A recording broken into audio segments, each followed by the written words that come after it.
Okay, I'm gonna put the set screws in for the cam bearings. I use 2 different length screws. There's not a lot of difference in them, but there is a little bit of difference. I don't know if y'all can see that or not, a little bit of difference. The reason I do that is on these earlier blocks where the knock sensors are in the valley, there's raised up just a little bit where these set screws go through. I don't use Loctite on them, just tighten them up good and tight. They never had any of them come loose. And I get these screwed in, and I've got to put the 2 in the end.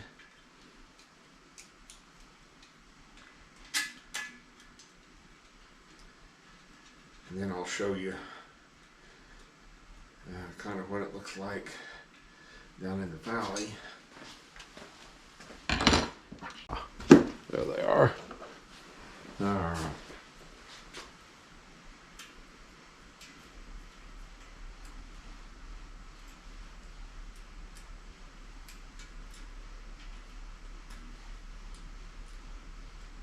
Like I said, just good and tight.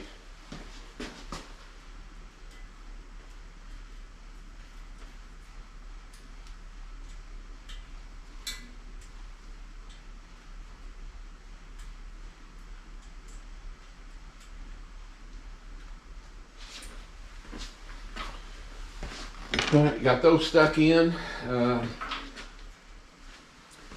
Show you kind of what it looks like here. You can see, you can kind of see that. Hopefully, you see the little screw. It doesn't, just barely sticks into the bearing to hold it. So, and then the one goes in here in the front. So that part's done. Now I will get the bearing clearances checked.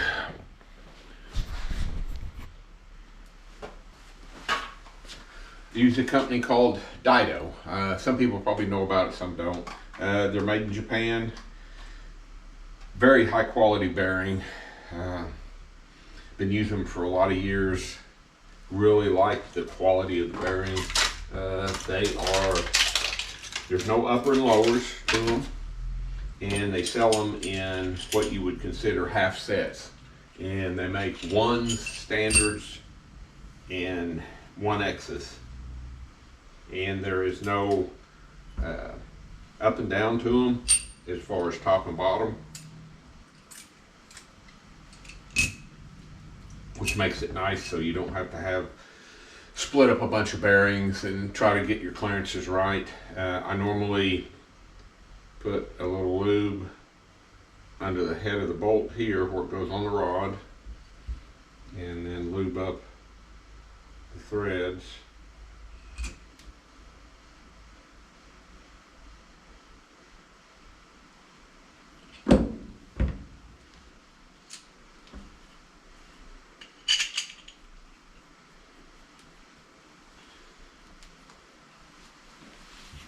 I always just tap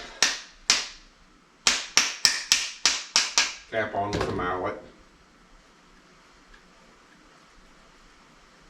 Screw the bolts in by hand. Make sure they go in smooth. Put the rod vise and torque them up. And check our clearances and see.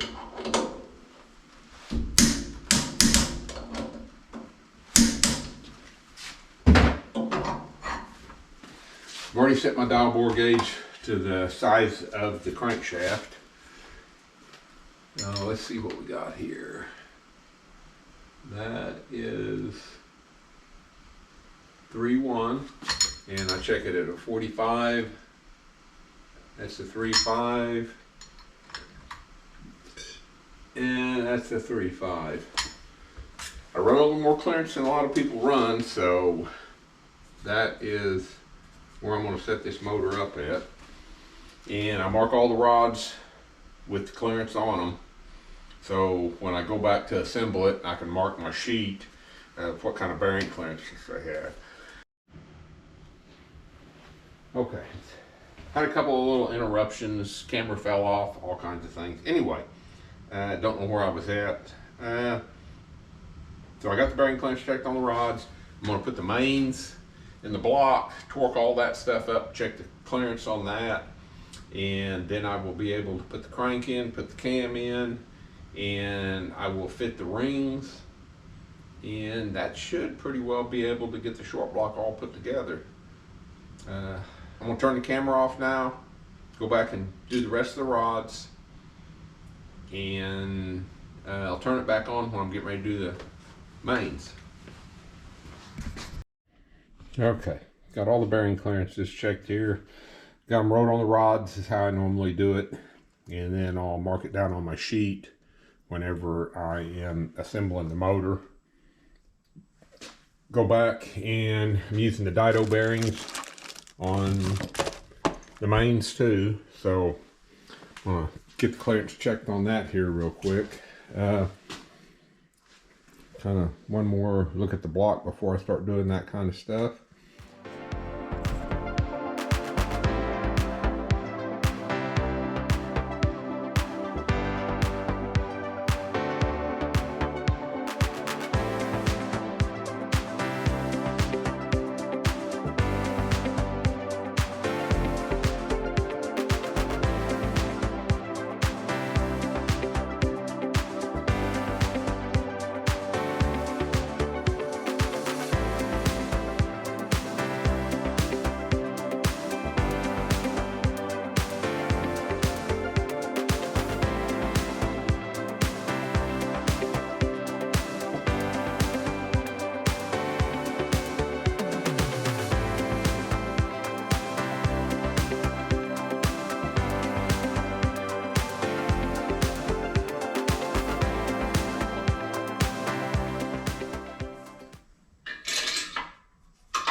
I'm stuck on, grease that stuff up, and torque everything up.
Got the bearings changed around where I've got half and half in them now.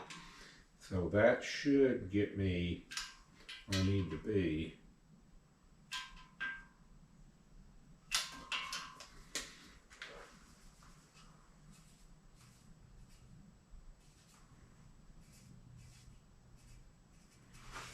Like I said, I always write on this stuff where I'm at when I'm doing it, so I don't have to try to remember when I'm writing stuff down on my sheet.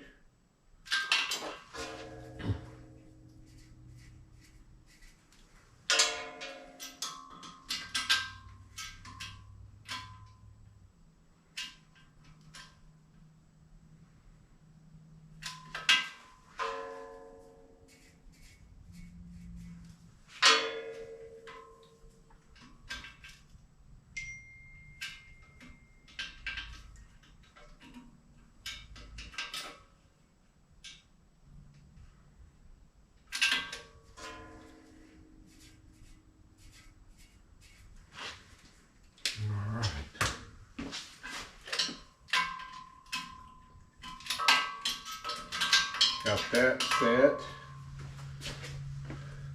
2625, 26, 25, 26. So I think that'll work good for a main bearing clearance on this deal with the aluminum block. Get the main caps pulled off, and then I can put the camshaft in and put the crankshaft in. All right, got the main caps off of it. Now we got our camshaft here. Going to, well, there's the camera, maybe we all can see a little better. There we go. Okay. Now, we got our camshaft here. We grease it up good.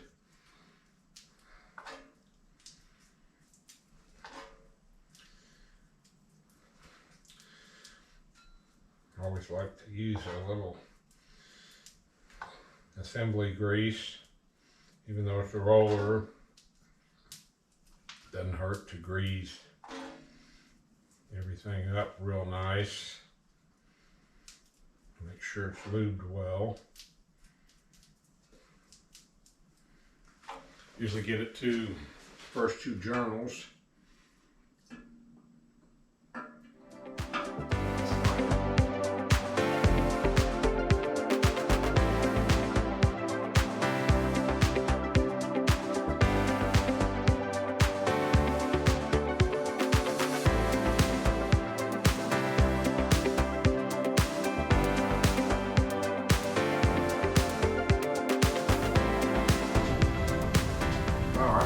Get the crankshaft put in. I got all the bearing clearances checked.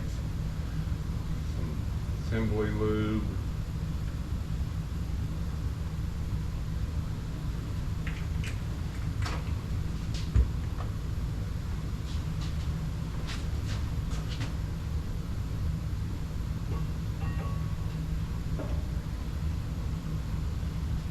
Make sure it turns freely.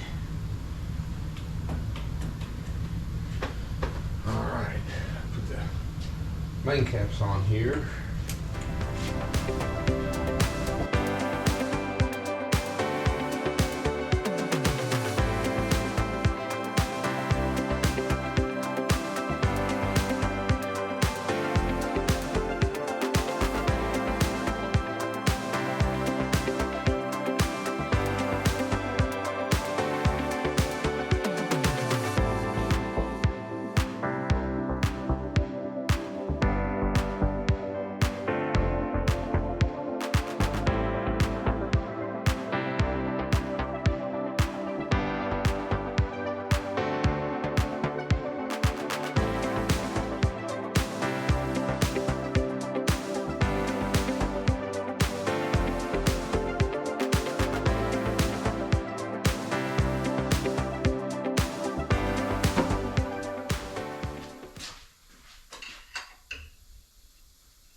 I just use a screwdriver, kind of tap it down into the main there against the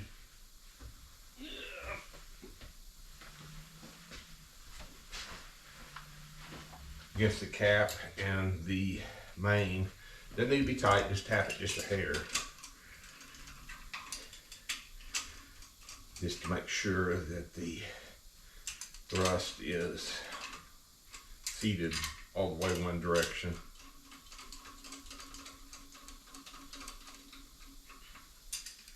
Now get down.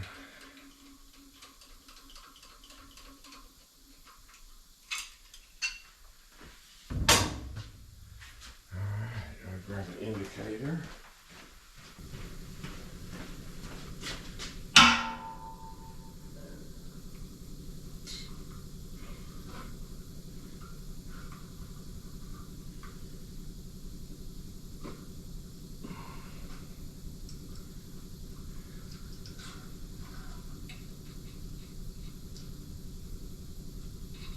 It's anywhere on the crankshaft, simple to get to check the end play.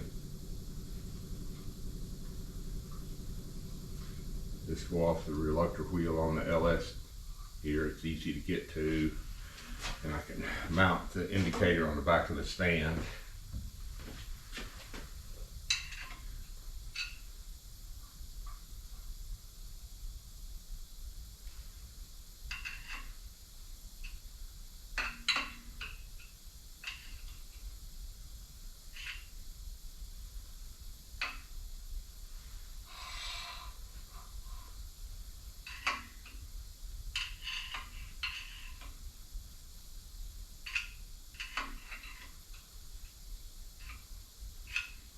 And that's not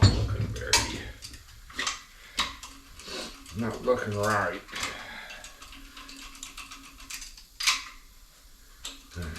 Lifting this up.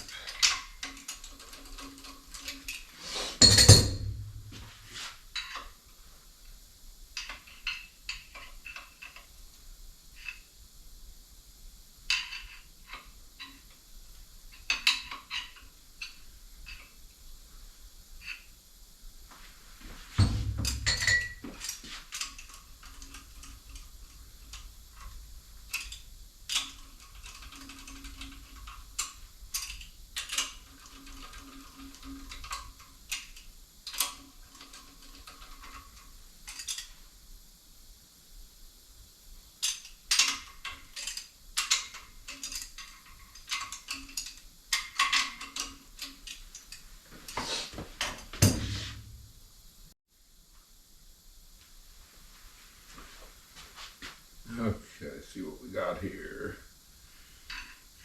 I just loosened the cap a couple of times and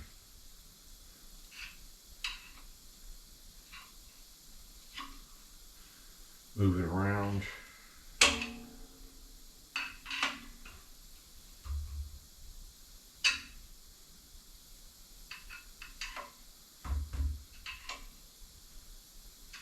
That's right at 5/1000 endplay, which on this kind of motor I think will be fine. So I can go ahead and torque that stuff up and I'll recheck the endplay.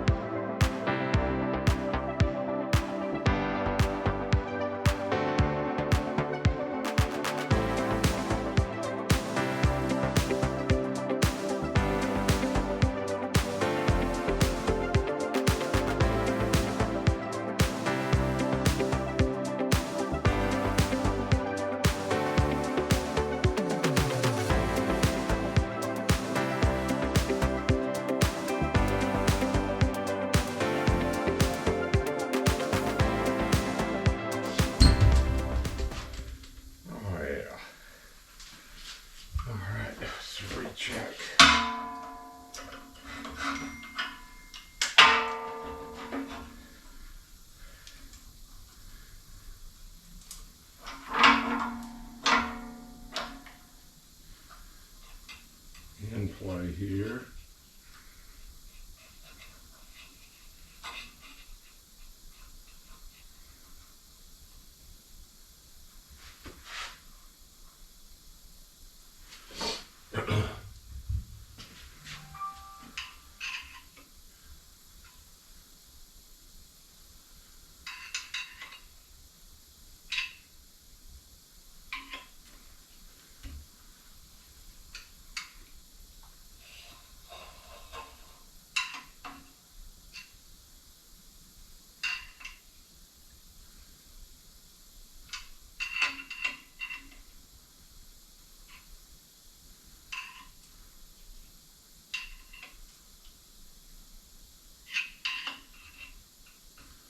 I would call that 5/1000, which I think is plenty good on this stock type motor. Got the crank in it. I need to fit the rings, get those fitted.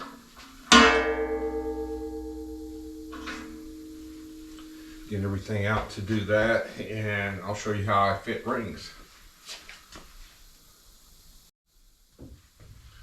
Alright, get the ring filer out and cover up all this stuff here.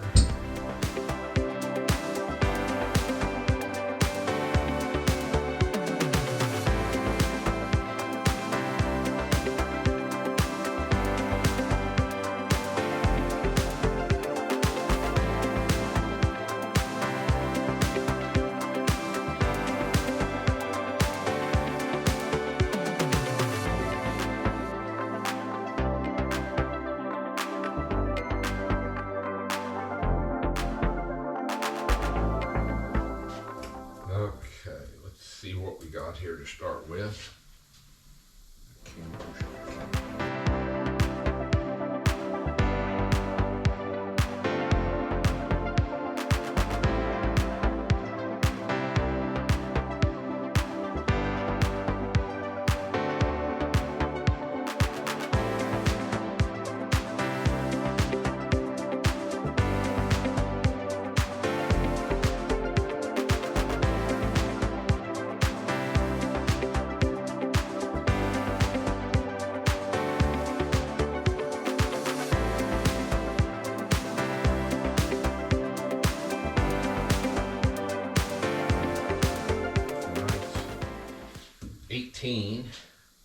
I'm gonna shut the camera off, go through and finish fitting all the rings, and then I'll turn it back on and show you assembling the pistons and putting the rings on and putting the pistons in short block.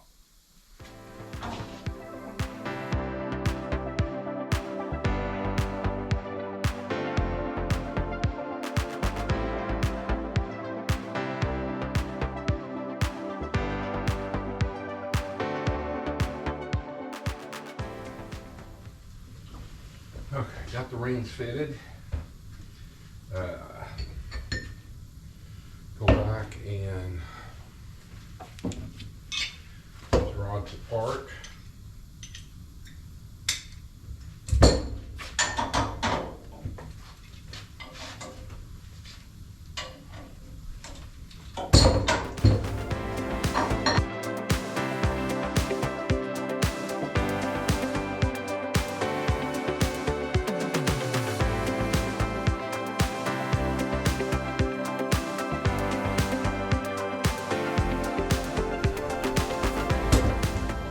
Got a little tool here I bought a long time ago at PRI to spread the rods.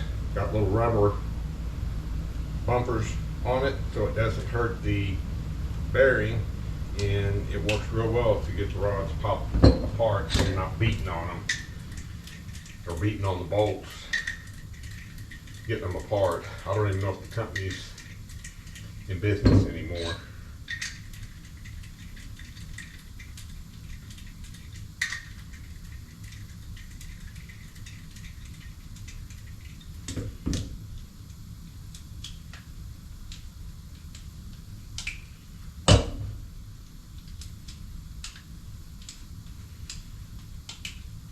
Kind of good thing about going to PRI, you'll find things that you won't see or find anywhere else. Smaller companies, sometimes new products.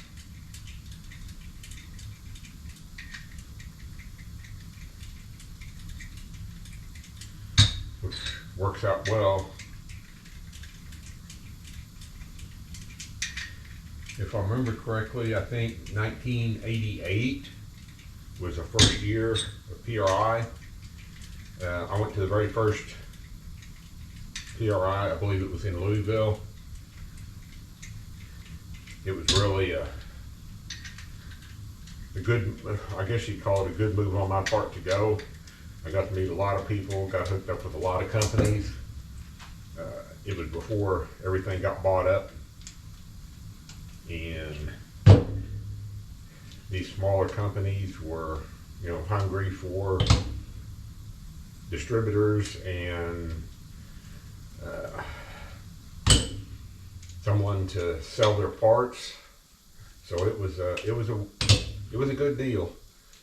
I believe I've been to all of them, but probably 4 of them. So it's fun to go, get to visit with people. It's more about that now than it used to be.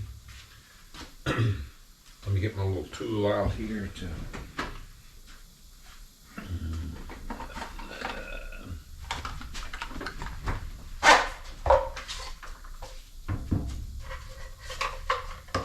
I use one of these to install the wire locks. I really like the wire locks on the pistons.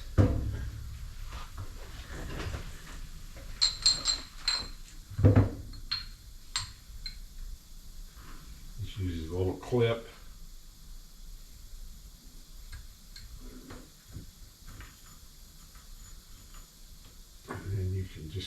get it started, and you just roll that lock in like so.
Some of you have seen my video, my little plastic plate that I use when I'm installing the rings.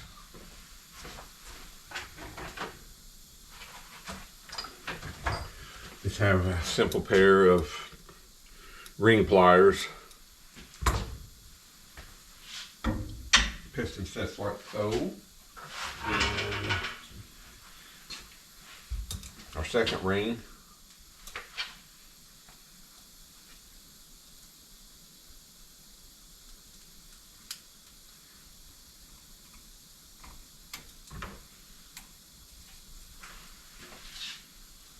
I don't like sliding them on like you see a lot of people do it.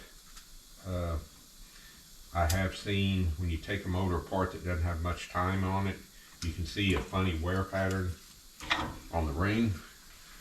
So that's why I do it this way.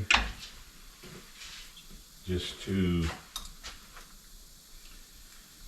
maybe have a little better ring seal.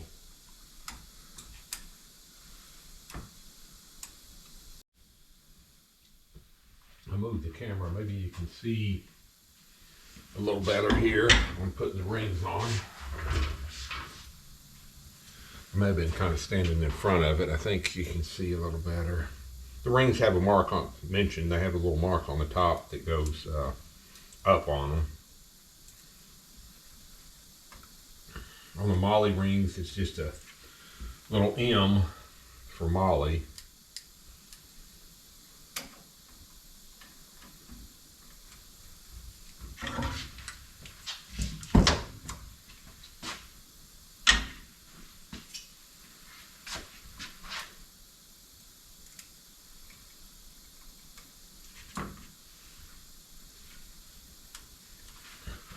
One thing I do when I'm fitting the rings, I always do the top ring first and then shove it down in the bore and then do the second. And then when I'm installing the rings, I get them in the right order and I'm not having to try to figure out top and bottom ring, even though they're easy to look at and see the difference in them. It just simplifies things and less chance of making a mistake.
And that is installing the rings on the pistons.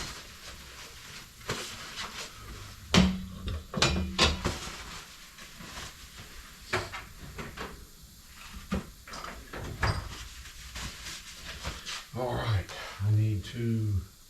so I gotta put the side bolts in here for the main caps. I'll do that. And I'm ready to install the pistons.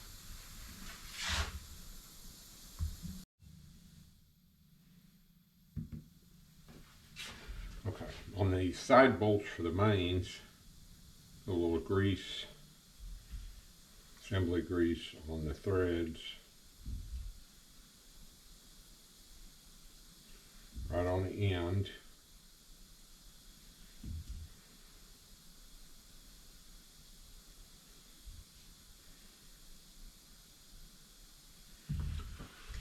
And also, get my silicone working here. Well, maybe.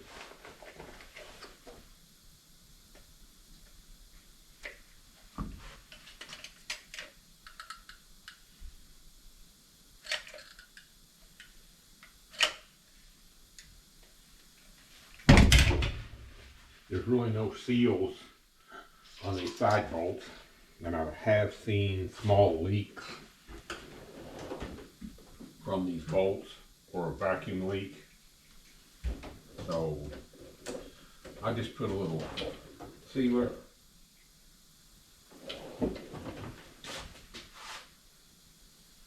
doesn't take a lot, just a little bit.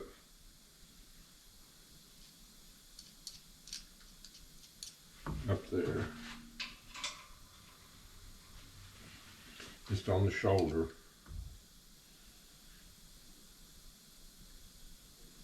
To make sure there's no seat or a vacuum leak.